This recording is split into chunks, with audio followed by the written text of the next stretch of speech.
Hello friends, welcome to physics scholar. Myself Anu Kushwaha. तो TGT, PGT और GIC lecturer के इस लेक्चर सीरीज में आज की क्लास में हम कुछ प्रीवियस ईयर न्यूमेरिकल सॉल्व करेंगे जो आपके पीजीटी, टीजीटी, जीआईसी और यूपी पीसीएस के प्रीवियस एग्जाम्स में आ चुके हैं। तो जो न्यूमेरिकल्स आज हम सॉल्व करेंगे वो खास करके थर्मल फिजिक्स में जो थर्मोडाइनमिक्स का पार्ट है, zeroth law of thermodynamics, first law, second law, third law, heat engine, refrigerator, इन सारे टॉपिक को कवर करते हुए प्रीवियस ईयर न्यूमेरिकल हम सॉल्व करेंगे। तो पिछले दो लेक्चर में थर्मल फिजिक्स के लेक्चर नंबर 4 और 5 में हमने थर्मोडाइनमिक्स के पार्ट को कवर किया है, उसी पर आधारित ये सारे न्यूमेरिकल्स हैं। तो चलिए शुरू करते हैं। और सबसे पहला क्वेश्चन देखिए, question number 1।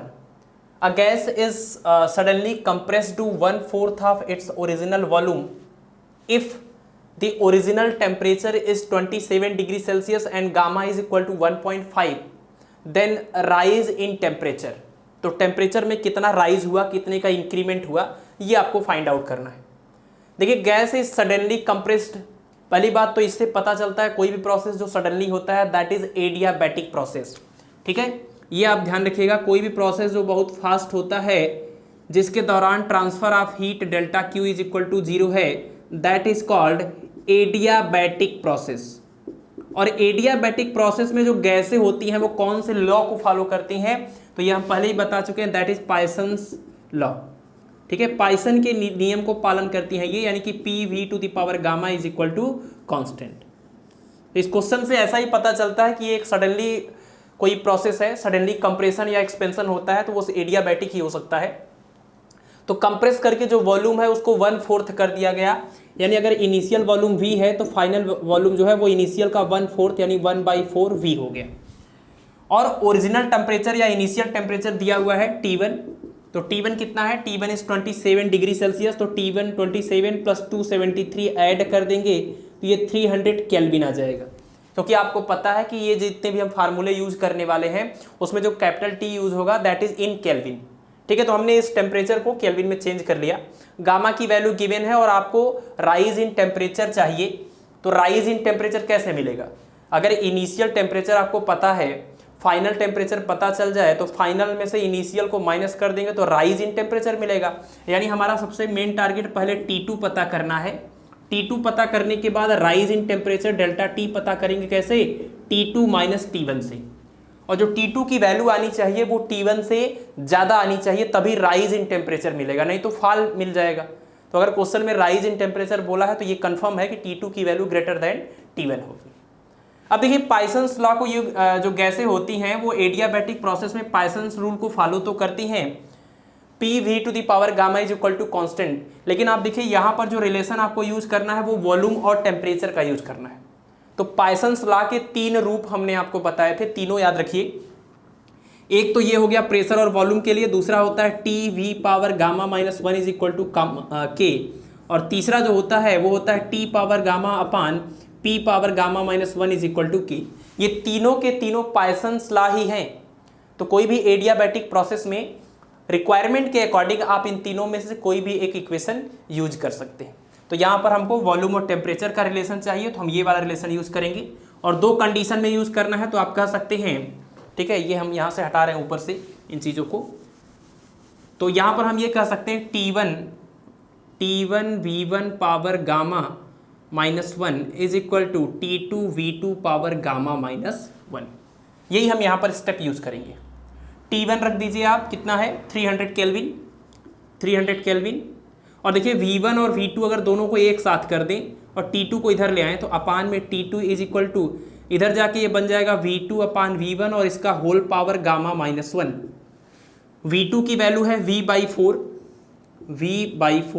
Divided by V1 की वैल्यू है V, तो V अपान कुछ नहीं है तो मानेंगे 1, और इसको जब रिवर्स करके इसमें मल्टीप्लाई करेंगे तो ये V से ये V कैंसिल हो जाएगा और इसका पावर गामा -1।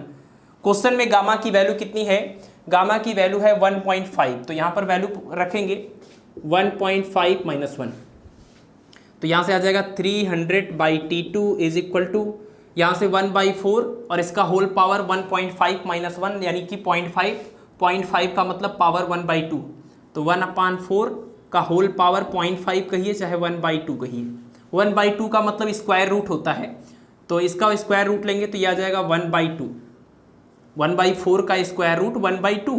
क्रॉस मल्टीप्लिकेशन करिएगा तो T2 की वैल्यू आ जाएगी कितनी, 600 केल्विन। यानी इनिशियल टेम्परेचर अगर 300 केल्विन था तो फाइनल टेम्परेचर 600 केल्विन आएगा। और फाइनल टेम्परेचर अगर आ गया, अब देखिए ऑप्शन कुछ इस तरीके से देते हैं कि आप कंफ्यूज हो जाएंगे। यहाँ पर 600 केल्विन आया और तुरंत लोग इतनी हड़बड़ी में रहते हैं एग्जाम में ना, वो जल्दी से टिक करते हैं और उनको लगता है कि चलो अगले क्वेश्चन की ओर बढ़ा जाइए तो आ गया। लेकिन आप देखिए कि क्वेश्चन में पूछा गया था राइज इन टेम्परेचर, और ये जो आया है that is the final temperature. तो इनिशियल टेम्परेचर आपको पता था, फाइनल टेम्परेचर आया, क्वेश्चन में राइज इन टेम्परेचर पूछा गया, कितने का इंक्रीमेंट हुआ, कितना बढ़ा। तो 300 से बढ़कर 600 हो गया, तो राइज इन टेम्परेचर आप यहां से निकालेंगे delta T, that is 600 kelvin minus 300 kelvin, that is 300 kelvin. यानी आपका आंसर कितना होना चाहिए, 300 केल्विन। और कहीं पर 300 केल्विन लिखा है, नहीं लिखा है, तो आपको क्या करना पड़ेगा, 300 केल्विन को, यानी कि चेंज इन जो टेम्परेचर है वो 300 केल्विन की बजाय आप बताइए कि इसमें से कौन सा आंसर मैच कर सकता है। अगर केल्विन में दिया है और डिग्री सेल्सियस में आप कन्वर्ट करना चाहते हैं तो केल्विन को डिग्री सेल्सियस में कन्वर्ट करने के लिए 273 माइनस करेंगे, और 273 माइनस करेंगे कितना आ जाएगा, 27 आएगा, और 27 कहीं पर भी नहीं लिखा है। अब इसमें आप कंफ्यूज हो जाएंगे, तो ध्यान रखिए आप एक चीज पढ़ चुके हैं कि टेम्परेचर का जो डिफरेंस होता है डिग्री सेल्सियस में नंबर ऑफ डिवीजन और केल्विन में जो नंबर ऑफ डिवीजन होते हैं, जो डिफरेंस होते हैं वो सेम होता है। और जो राइज इन टेम्परेचर है वो कोई पर्टिकुलर टेम्परेचर नहीं बल्कि वो टेम्परेचर का डिफरेंस है। तो अगर आप ये जो टेम्परेचर यहां पर है 300 केल्विन, अगर आप उसको डिग्री सेल्सियस में लिखते तो कितना आता, 27। इस बात को जरा समझिए आप कि T1 और T2 जो हमने डिफरेंस किया 300 केल्विन आया, लेकिन ऑप्शन में 300 डिग्री सेल्सियस है, जो कि करेक्ट भी है। तो इस बात को आप ऐसे भी तो समझ सकते हैं कि T1 जो आया था आपका, T1 जो क्वेश्चन में दिया था वो था 27 डिग्री सेल्सियस, और T2 जो आपने 600 केल्विन निकाला है, अगर आप उसको डिग्री सेल्सियस में कन्वर्ट करेंगे तो कितना आएगा, 600 में से 273 माइनस करेंगे तो कितना आ जाएगा, 327 डिग्री सेल्सियस। अगर हम डिग्री सेल्सियस में डिफरेंस निकालना चाहें तो डेल्टा टी कितना आ जाएगा, T2 माइनस T1 से ही तो आएगा। तो T2 माइनस T1 करेंगे, अभी भी कितने का डिफरेंस आएगा, 300 डिग्री सेल्सियस। तो जो टेम्परेचर का डिफरेंस होता है, दो टेम्परेचर अगर आप केल्विन में लेते हैं उनका डिफरेंस, और वही दोनों टेम्परेचर को अगर आप डिग्री सेल्सियस में डिफरेंस लेते हैं तो डिफरेंस सेम आता है। मतलब 300 केल्विन 300 डिग्री सेल्सियस के तो इक्वल नहीं होता, लेकिन 300 केल्विन का डिफरेंस और 300 डिग्री सेल्सियस का डिफरेंस सेम होता है। तो इस लिहाज से भी और ऑप्शन के लिहाज से हमने दूसरे तरीके से भी आपको बता दिया, इसका आंसर ये करेक्ट हो जाएगा। तो ये जो बहुत बारीक बारीक चीज़ें हैं ना, क्योंकि फार्मूला सबको पता होता है, कैलकुलेशन सबको पता होता है, इस बारीकी तक, इस लेवल तक नहीं पहुँचेंगे तो टीजीटी, पीजीटी और जीआईसी के एग्जाम्स कोई नॉर्मल एग्जाम्स नहीं है। इतना फाइट, इतना कंपटीशन है, इस लेवल तक अगर नहीं जाएंगे तो फिर तो बड़ा मुश्किल है। ठीक है, चलिए क्वेश्चन नंबर 2 देखिए, calculate the fall in temperature. अब देखिए इसमें राइज इन टेम्परेचर पूछा था, इन्होंने फॉल इन टेम्परेचर पूछ लिया है, तो इस बार हम बहुत डिटेल नहीं बताएंगे। Of the initially at 15 degree Celsius initial temperature दिया है, व्हेन इट इज सडनली, फिर से सडनली आ गया, तो सडनली आ गया इसका मतलब एडियाबैटिक प्रोसेस है, और इसमें कंप्रेशन की बात नहीं हो रही, इसमें एक्सपेंशन की बात हो रही है। 8 टाइम्स इट्स वॉल्यूम और गामा दिया हुआ है, तो सब कुछ वैसा ही सिचुएशन है, सारे सिचुएशन वैसे ही है। वैल्यू पुट करते हैं सीधे। तो देखिए जो एडियाबैटिक प्रोसेस है ना, ये काफ़ी इंपॉर्टेंट प्रोसेस है। तो आइसोथर्मल और एडियाबैटिक हमने आपको बताया था लेक्चर नंबर 4 में कि आइसोथर्मल और एडियाबैटिक प्रोसेस कौन से होते हैं, कौन से एग्जांपल्स होते हैं, वर्क डन का फार्मूला, कौन से लॉज को फॉलो करते हैं, वो सारा कुछ हमने एक्सप्लेन किया था। तो आप लेक्चर नंबर 4 देख सकते हैं अधिक जानकारी के लिए। ठीक है, तो इस क्वेश्चन में दिया हुआ है फॉल इन टेम्परेचर पूछ रहे हैं, यानी चेंज इन टेम्परेचर। तो फॉल इन टेम्परेचर का मतलब कि जो फाइनल टेम्परेचर होगा वो कम रहेगा, तभी तो फॉल दिखेंगे, यानी आपको T1 minus T2 find out करना है। और इनिशियल टेम्परेचर दिया हुआ है T1 कितना है, T1 इज 15 डिग्री सेल्सियस, तो 15 प्लस 273 ऐड कर दीजिएगा, कितना हो जाएगा 358, 7 और 1 8, और ये 288 केल्विन हो गया। When it is suddenly expanded to 8 times, यानी जो एक्सपेंशन के बाद जो वॉल्यूम आ रहा है वो इनिशियल वॉल्यूम का 8 टाइम्स हो गया। अगर इनिशियल वॉल्यूम V है तो फाइनल वॉल्यूम 8 गुना हो जाएगा। गामा की वैल्यू दिया हुआ इन्होंने, ठीक है। तो T1 V1 V2 पता है, तो आप T2 कैसे पता करेंगे, वही पाइसन्स रूल से, T V power gamma minus one is equal to T V power gamma minus one. दोनों स्टेज में हमने यूज़ कर लिया, वैल्यू पुट कर दीजिए और T1 अपान T2 करिए, यानी 288 अपान T2 इज इक्वल टू, ये इधर अपान में जाएगा तो V2 upon V1 whole power gamma minus one. तो ये हो गया आपका 288 अपान T2 is equal to, V2 की वैल्यू है 8V और V1 की वैल्यू भी, गामा की वैल्यू है 5/3, इस बार 5/3, तो 5/3 माइनस वन। गामा आप समझते होंगे क्या है, gamma is the ratio of CP and CV, ठीक है। तो V से V कैंसिल, और आप देखिए कि यहाँ से अगर माइनस करेंगे तो कितना आ जाएगा, ये आपका आ जाएगा 5 माइनस 3/2 दैट इज 2/3, यानी यहाँ से आ जाएगा 8 पावर 2/3, और 8 को लिख सकते हैं 2 पावर 3, तो यहाँ से ये आंसर हुआ 288 अपान T2 इज इक्वल टू, इसको आप लिख सकते हैं 2 पावर 3 होल पावर 2/3, और इस वाले 3 से ये वाला 3 कैंसिल हुआ, 2 पावर 2 दैट इज 4। तो क्रॉस मल्टीप्लिकेशन करेंगे तो T2 कितना आ जाएगा, T2 इक्वल टू 288 अपान 4 कितना हो जाएगा, 7 और 2 72, और T2 की वैल्यू आ गई 72 और केल्विन, यानी फाइनल टेम्परेचर 72 केल्विन। ऑप्शन आप देखिए कि ऑप्शन में 72 केल्विन प्रेजेंट है, और यहीं पर आप कंफ्यूज होंगे क्योंकि आपसे फाइनल टेम्परेचर नहीं, आपको से फॉल इन टेम्परेचर पूछा गया था।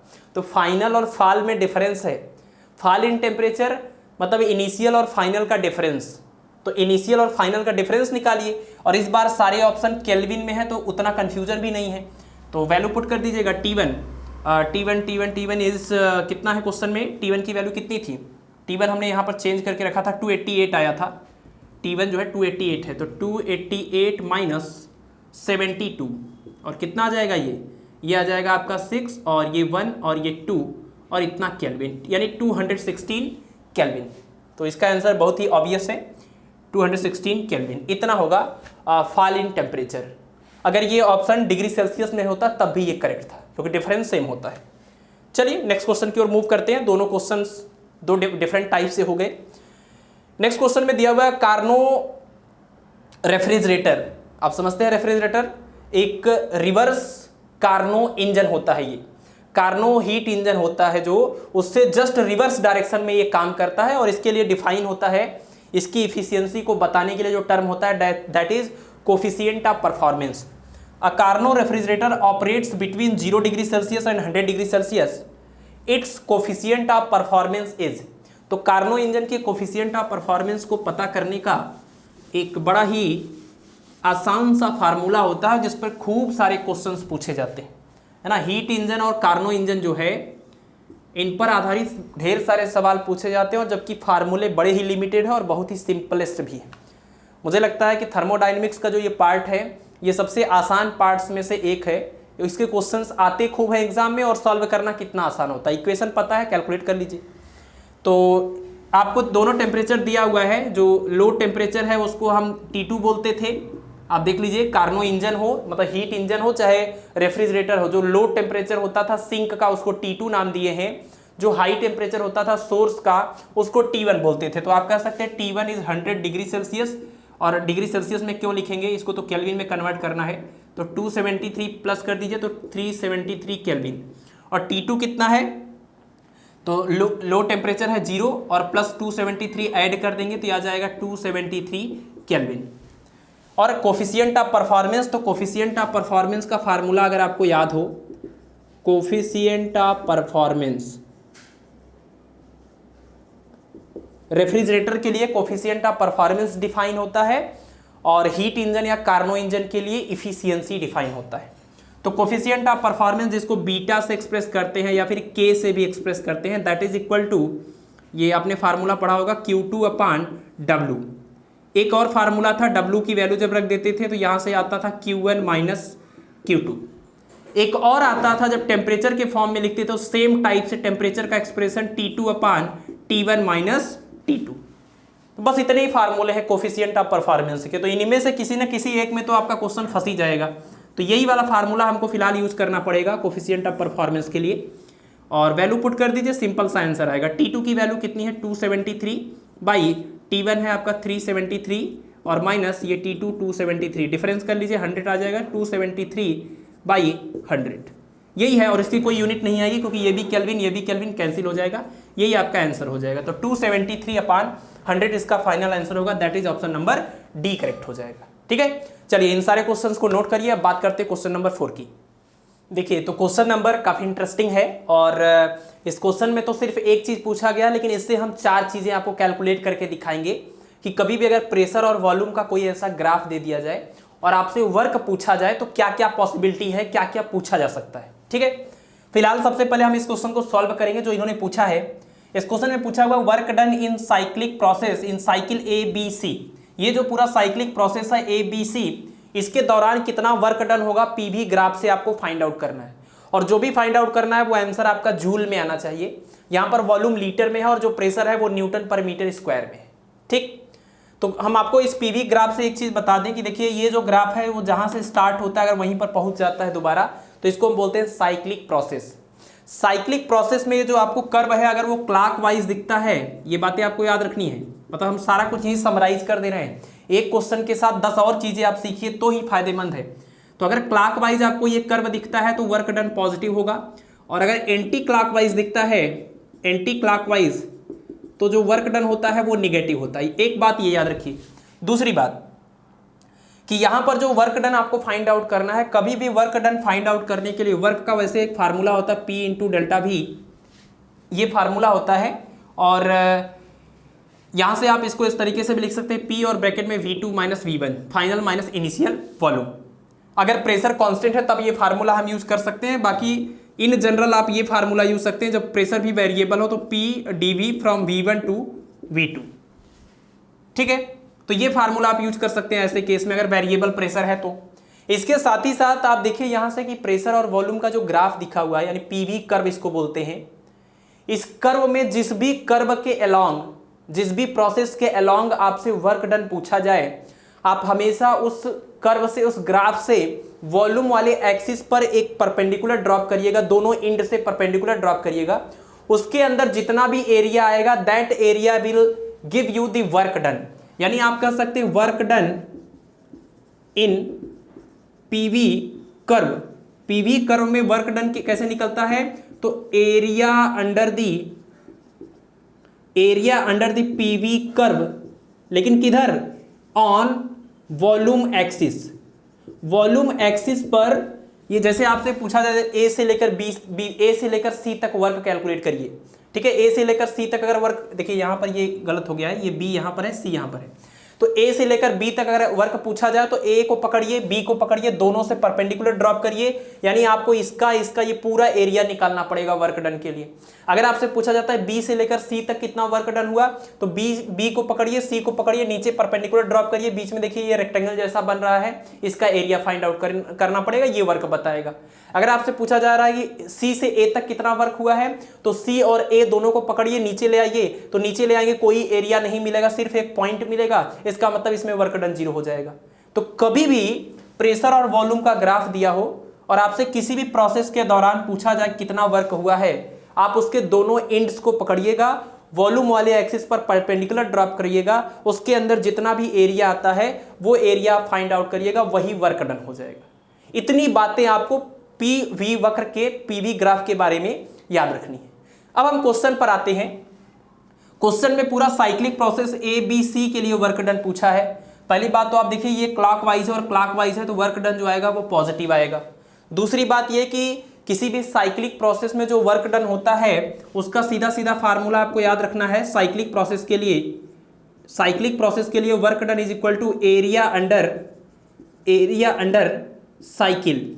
वो जो साइकिल बन रहा है उस साइकिल के अंदर जितना एरिया आता है वही एरिया इस पूरे साइक्लिक प्रोसेस के दौरान आपको वर्क डन दे देगा बहुत ही आसानी से।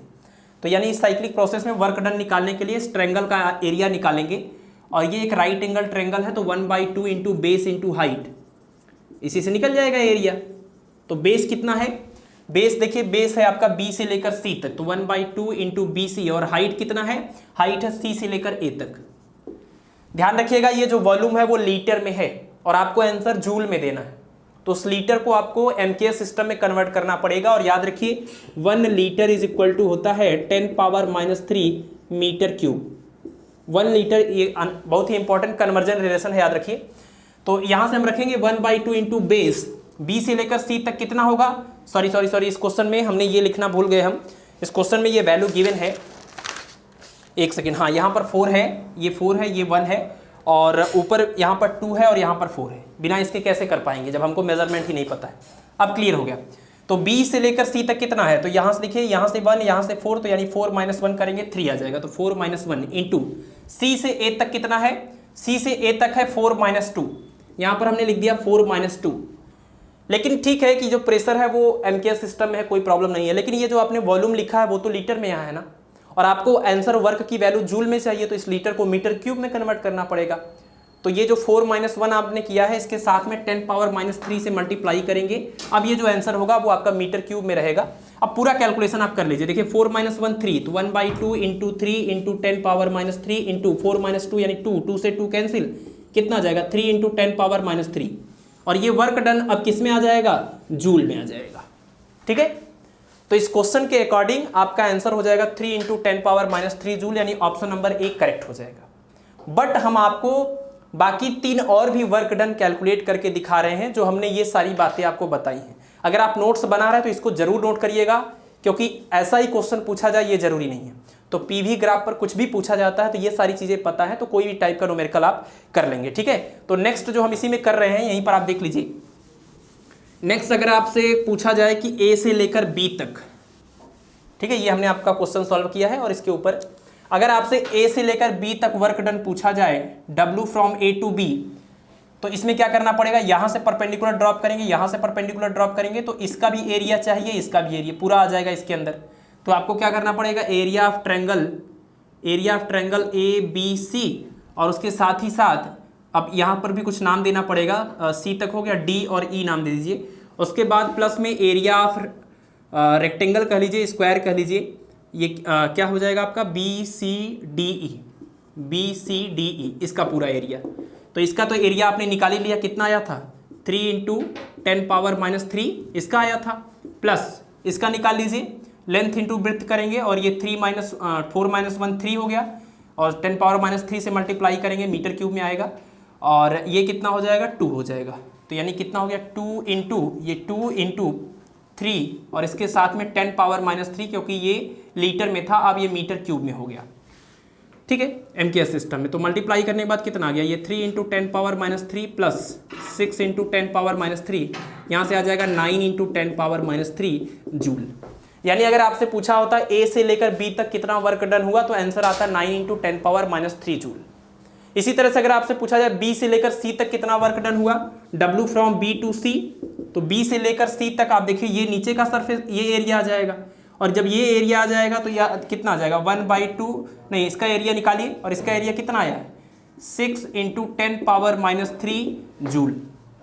लेकिन ये अभी करेक्ट नहीं है, ये न्यूमेरिकल वैल्यू है बट ये करेक्ट नहीं है, क्योंकि यहाँ पर आप देखिए B से C तक वॉल्यूम डिक्रीज हो रहा है, और जब वॉल्यूम डिक्रीज होता है तो वर्क डन नेगेटिव होता है, क्योंकि वर्क डन का फार्मूला आप देखिए W = P in bracket V2 - V1। V2 मतलब होता है फाइनल वॉल्यूम, और V1 मतलब इनिशियल। तो अगर आप B से C जाएंगे तो इनिशियल है 4 और फाइनल है 1, दैट मीन्स वॉल्यूम डिक्रीज हो रहा है। जबकि यहाँ पर देखिए वॉल्यूम इंक्रीज हो रहा था, यहाँ से यहाँ तक पहुँचने पर वॉल्यूम 1 से 4 हो रहा था।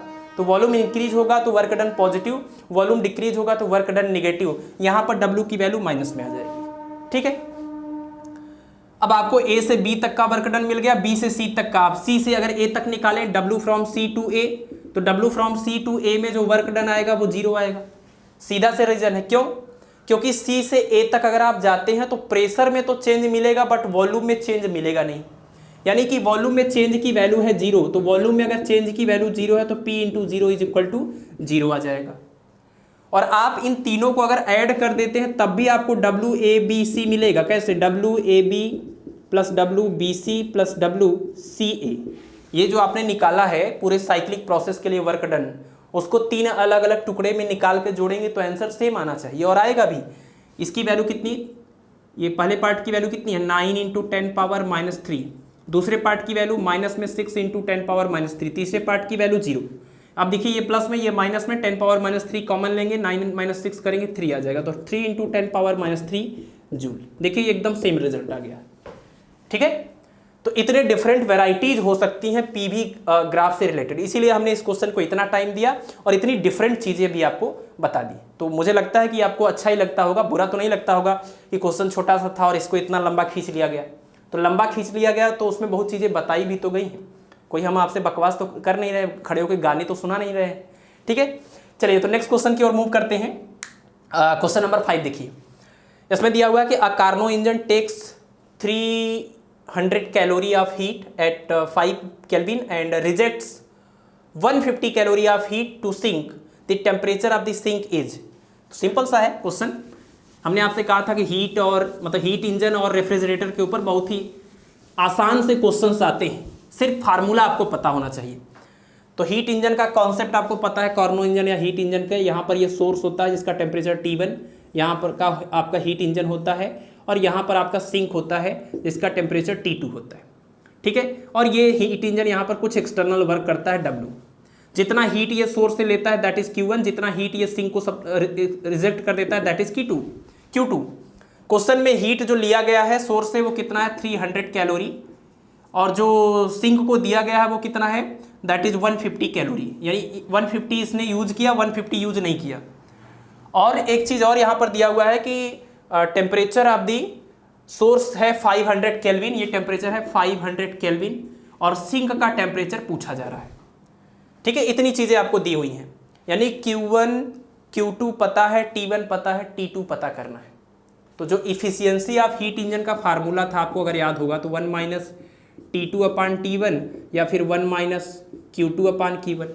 साफ साफ पता चल रहा है यहाँ से कि T2/T1 की जगह पर Q2/Q1 लिखा हुआ है। ठीक है, Q2/Q1 लिखा हुआ है, दैट मीन्स आप कह सकते हैं कि Q2/Q1 is equal to T2/T1। ठीक है, तो यहीं से आप इसमें देख लीजिए कि फार्मूला अगर हम ये वैल्यू पुट कर दें, Q2 की वैल्यू 150, Q1 की वैल्यू 300, T2 पता करना है, T1 500 केल्विन, इससे कैंसिल करेंगे 2 आ जाएगा, इसको इधर ले जाएंगे तो T2 इज इक्वल टू आ जाएगा 500/2 दैट इज 250, और टेम्परेचर ये किस में आएगा केल्विन में। तो सिंपल सा आंसर आ गया 250 केल्विन, जो सिंक है उसका टेम्परेचर 250 केल्विन हो जाएगा। ठीक है, चलिए तो नेक्स्ट क्वेश्चन इज सिंपल सा है, आपको देख के ही बता देना कि कार्नो साइकिल कंसिस्ट ऑफ, तो हम ऑप्शन पढ़ते ही नहीं है, इतना टफ ऑप्शन दिया हुआ है।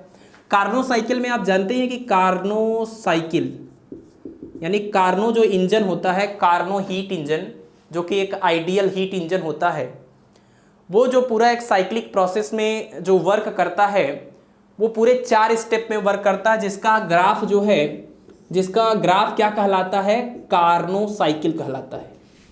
कार्नो हीट इंजन का जो साइक्लिक प्रोसेस है वो जो 4 स्टेप में होता है उसका पीवी ग्राफ जो होता है उसी को कार्नो साइकिल कहते हैं।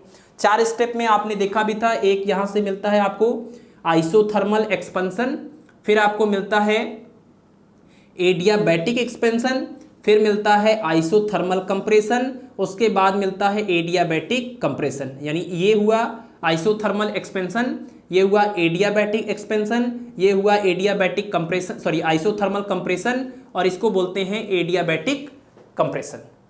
तो 4 स्टेप में होता है, जिसमें से ये और ये जो ग्राफ हैं, ठीक है, ये ध्यान रखिएगा, ये दोनों ऊपर वाले जो हैं, ये और ये कौन से हैं, ये आइसोथर्मल प्रोसेस हैं। आइसोथर्मल, ये है आइसोथर्मल एक्सपेंशन और ये है आइसोथर्मल कंप्रेशन। और ये जो दोनों हैं, ये और ये कौन से प्रोसेस थे, ये थे एडियाबैटिक, ये था एडियाबैटिक एक्सपेंशन और ये है एडियाबैटिक कंप्रेशन। तो कार्नो साइकिल में 2 एडियाबैटिक प्रोसेस होते हैं और 2 आइसोथर्मल होते हैं। ढूंढ लीजिए ऑप्शन, तो 2 एडियाबैटिक और 2 आइसोथर्मल, यानी कि 2 isothermal 2 adiabatic, option number C जो है वो करेक्ट हो जाएगा। बाकी ऑप्शन पढ़ने की कोई जरूरत नहीं। ओके, ठीक है, आई थिंक ये आपको क्लियर हुआ होगा और काफी अच्छे न्यूमेरिकल्स आपको लगे होंगे, इंटरेस्टिंग लगे होंगे, आसान भाषा में समझ में आया होगा। अब हमें एक और न्यूमेरिकल आपको बताने वाले हैं, बाकी जो क्वेश्चंस होंगे वो आपके होमवर्क होंगे। तो चलिए देख लेते हैं क्वेश्चन नंबर 7। आइए तो क्वेश्चन नंबर 7 देखते हैं। The efficiency of a Carnot engine working between 2 temperature is 1/6, मतलब कार्नो इंजन की इफिशियंसी ईटा की वैल्यू है। If on reducing temperature of sink by 65 kelvin the efficiency becomes 1/3, then the temperature of source and sink are, इस तरह के भी question आते हैं। सोर्स और सिंक का टेम्परेचर पूछा जाता है और जो रिलेशन दिया रहता है इफिशियंसी के बीच में, उसमें कुछ एक चेंज किया जाता है। दो अलग अलग कंडीशन में इफिशियंसी दिया रहता है। तो इफिशियंसी ऑफ हीट इंजन का फार्मूला क्या है? Eta is equal to temperature के फॉर्म में 1 माइनस T2 अपान T1, यही होता है। तो जो जो क्वेश्चन में कंडीशन दिया है उसके हिसाब से हम इक्वेशन बनाएंगे और फाइनली उसको सॉल्व करके T1 और T2 की वैल्यू फाइंड आउट करेंगे। ठीक है, तो यहाँ पर the efficiency of Carnot engine कितना है 1/6, तो ये रखेंगे 1/6 is equal to 1 minus temperature तो कुछ शुरुआत में बोला नहीं गया, तो T2 अपान T1 बोलिए, इक्वेशन नंबर 1 बना लीजिए। दूसरे केस में कह रहे हैं कि जो सिंक का टेम्परेचर है, सिंक का टेम्परेचर अगर 65 केल्विन डिक्रीज कर दिया जाए, तो 65 केल्विन का मतलब कि ये सिंक का टेम्परेचर कौन है? जो T2 होता है वही सिंक का टेम्परेचर होता है। तो जो T2 की वैल्यू है अगर उसमें से 65 माइनस कर दें तो जो इफिशियंसी 1/6 है वो 1/3 हो जाएगी। तो इसके हिसाब से भी आप कंडीशन बना सकते हैं, यानी 1 माइनस इस T2 की जगह पर अगर T2 माइनस 65 कर दिया जाए, क्योंकि ये केल्विन में पहले से था, और अपान T1, तो ये इफिशियंसी अब कितनी आएगी 1/3। बस इसी को सॉल्व करना, ये हो गया आपका इक्वेशन नंबर 2। तो इसी को अगर हम देखिए माइनस अंदर मल्टीप्लाई करिए, 1 minus T2 upon T1 minus और minus plus 65 upon T1 is equal to 1/3। और ये पार्ट इक्वेशन नंबर 1 से कितना है? ये पार्ट कितना है 1/6, पुट कर दीजिए 1/3 is equal to 1/6 plus 65/T1। Transpose करिएगा और सॉल्व करिएगा, कितना आ जाएगा? 2 से अगर मल्टीप्लाई कर देते तो 2 माइनस 1/6 यही आता, और is equal to 65 upon T1। तो यहाँ से 1/6, तो T1 कितना आ जाएगा? 65 इंटू 6 मल्टीप्लाई कर लीजिए, 6 5 30 और 36 और 3 39, 390 केल्विन। 390 केल्विन जो आ गया, अगर आप उसमें से 273 माइनस कर देते हैं कितना आ जाएगा? 10 7 हुआ, 8 1 हुआ, और ये कितना हो जाएगा आपका 1 हुआ। अब ये किस में आ गया? डिग्री सेल्सियस में। मतलब कि T1 जो टेम्परेचर है, सोर्स का टेम्परेचर डिग्री सेल्सियस में कितना आएगा? 117 डिग्री सेल्सियस। केल्विन में अगर ऑप्शन दिया होता तो केल्विन वाला ढूंढते, 390 केल्विन। तो 117 सिर्फ एक ऑप्शन दिख रहा है, तो इससे कंफर्म हो गया कि दूसरा ऑप्शन 52 आएगा, क्योंकि दूसरा कोई ऑप्शन 117 के साथ, अच्छा यहाँ पर भी दिया है, बट यहाँ पर जो 117 दिया है वो दूसरे का। ठीक है, सॉल्व कर लेते हैं। T1 आ गया, T2 भी निकाल लेते हैं। T1 की वैल्यू कहीं पर पुट कर देते हैं, तो ईटा इज इक्वल टू, ईटा मतलब सीधे सीधे रखिए आप, ये 1/6 is equal to 1 minus T2 निकालना है, T2 अपान, और T1 की वैल्यू रखेंगे, बट यहाँ पर जो टेम्परेचर कैपिटल T है वो केल्विन में है, तो T1 कितना आया था 390, यहाँ पर रख दीजिए 390। सॉल्व करिएगा तो T2 upon 390 is equal to आएगा 1 माइनस 1/6 दैट इज 5/6। तो T2 कितना आ जाएगा? 5 इंटू 390/6। और देखिए मल्टीप्लाई करिए, कितना डिवाइड करने पर कितना आ जाएगा? 5 इंटू और 5, ये 6 है, 6 बार जाएगा और 5 बार जाएगा। मल्टीप्लाई कर लीजिए, 5 पंजे 25 और 5 6 30, तो 32, 325 केल्विन आ गया T2 की वैल्यू। और माइनस 273 कर लीजिएगा तो डिग्री सेल्सियस में आ जाएगा। कितना आ गया? 532 और 12 में से 7 गया 5, ये 0, यानी 52 डिग्री सेल्सियस। तो T1 की वैल्यू आ गई 117 डिग्री सेल्सियस, T2 की वैल्यू आ गई 52 degree Celsius. That means option number A correct है। तो इस तरह के क्वेश्चंस भी आते हैं, मतलब एक तो आपने देखा कि वॉल्यूम सडनली इंक्रीज हो जाता है या डिक्रीज हो जाता है, एडियाबैटिक प्रोसेस, जो आपने क्वेश्चन नंबर 1 और 2 किया, उस तरह के क्वेश्चंस की पॉसिबिलिटी होती है। इस तरह के क्वेश्चंस की भी खूब पॉसिबिलिटी होती है। ठीक है, तो आई थिंक आप समझ गए होंगे, तो इसके ऊपर दूसरा कोई क्वेश्चन नहीं कर रहे हैं। नेक्स्ट क्वेश्चन है रिलेशन बिटवीन बीटा एंड ईटा। तो बीटा और ईटा के बीच में रिलेशन पूछा गया है। तो बीटा और ईटा, यानी बीटा का मतलब आप समझ रहे हैं, यहाँ पर बीटा का मतलब है coefficient of performance of refrigerator, और ईटा का मतलब है इफिशियंसी ऑफ हीट इंजन। इन दोनों के बीच का रिलेशन क्या होगा? तो फार्मूला आप जरा देखिए कि बीटा का फार्मूला है क्या। बीटा का जो फार्मूला है, अगर हम टेम्परेचर के फॉर्म में बात करें तो बीटा का फार्मूला आता है coefficient of performance is equal to T2 upon T1 minus T2, temperature के फॉर्म में या हीट के फॉर्म में। और ईटा जो है उसका फार्मूला टेम्परेचर के फॉर्म में 1 माइनस कितना रहता है? T2 अपान T1, यही रहता है। तो इन्हीं दोनों के बीच में आपको रिलेशन बताना है कि क्या रिलेशन होगा। तो ज़रा देखिए, अगर हम यहाँ से इसको थोड़ा सेपरेट करें, मतलब सेपरेट का इसका रेसिप्रोकल करें, 1/β करें तो क्या आएगा, T1 माइनस T2/T2, यही आएगा T1 - T2/T1। और इसका आप रेसिप्रोकल करेंगे तो कितना आ जाएगा, यहाँ से आप मतलब सेपरेट करेंगे तो आएगा T1/T2 और माइनस T2/T1 करेंगे तो 1 आएगा, 1/β।